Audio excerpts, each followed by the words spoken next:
Crack happens, but this is no way to fix it. No, there are better ways. Let me show you a couple.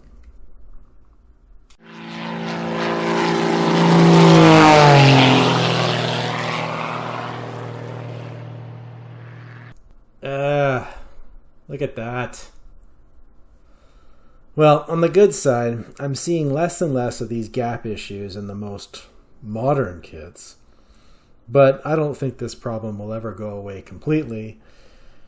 And if you're into Grandpa's model kits, well, you're going to have your fill of these gaps. See what I did there? Yeah. Anyway.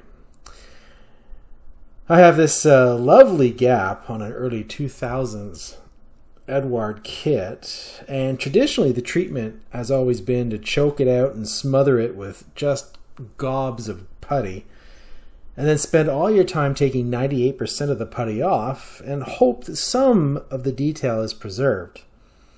And then, well, then you watch that phantom gap slowly reappear over time as the putty gasses out and gravity sinks in. Well, there is a better way. I only use putty for shallow or micro gaps at the very end of the process, and we'll get to that in a minute.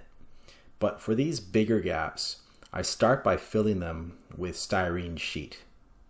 And around the bench, I have various thicknesses of it. I think this is 5 mil. But it really doesn't matter. You really just have to figure out the one that best fits into the gap without making it worse.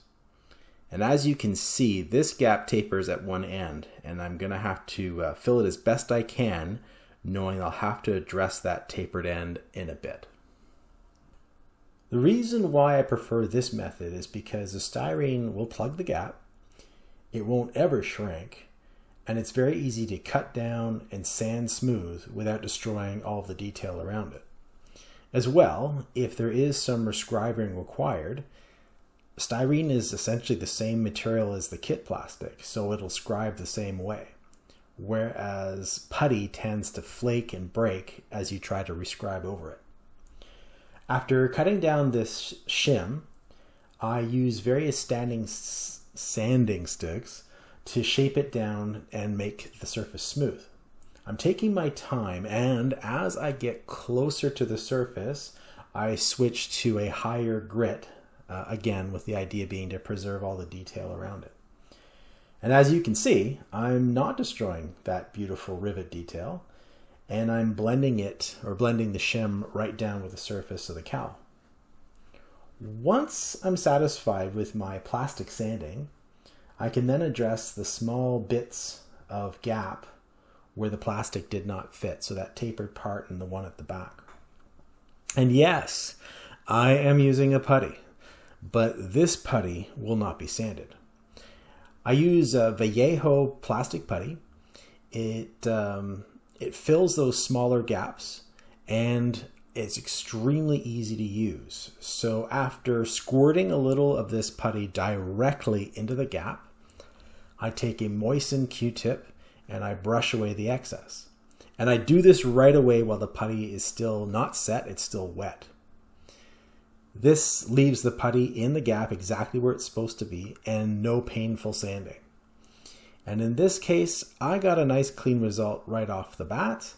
But if I do make a mistake and I get some, say, in a panel line or in a rivet hole, I can easily take it out with a wet Q-tip or a sharpened toothpick. So, at this point, not bad. We have the gap filled and we have all that detail preserved. But wait, what about that eventual shrinkage? Didn't you say shrinkage happens when you use putty? Yes, I did.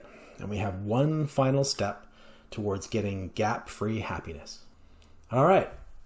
Happiness is a thin bead of CA right down the middle of the gap and polishing it flush. CA, super glue, whatever you want to call it. As you can see, I'm using my highly developed technical tool to apply the CA. It's all it is a needle that's chucked in the reverse way, and I snipped off the eye. And that way I get a nice little ball of CA and it doesn't flow everywhere. The trick to this is to put the CA on and only wait about half an hour before you polish it. You don't need to flood the thing. You just need to put a little bead over the surface, and that way we can use a polishing stick to get it completely flush. That's one way of using CA. There are modelers out there that would just dump all of this stuff and get a gap filling CA, fill the whole thing with the gap filling CA and sand it and be done with it. And that would work. That would work. The problem that I have with that is at times, well, if you wait too long with any sort of CA or super glue, it becomes a bear to sand that thing down, and you're right back to where you were with that putty, which is risking having obliterate all the detail of your model. So in this instance, I put the bead on, I waited about 30 minutes, and there's that wonderful sweet spot when it comes to sanding and polishing CA, which is right around that point. If you wait a little longer, say an hour, this thing becomes rock hard, and you're going to need to use much heavier grit sanding sticks to get it sanded down. And when you do that, you risk obliterating some of that wonderful detail. In this case, I'm just polishing it out with my absolute lightest sanding stick, and everything is preserved. So that about wraps things up with all these nasty gaps. Avoiding putty is also avoiding disappointment, regret, and clogged sanding sticks. And for about the same amount of time, a gap can be filled and smoothed out with some plastic, CA, and some gentle sanding. Well, until next time, thank you so much for watching, and have a great day, everyone.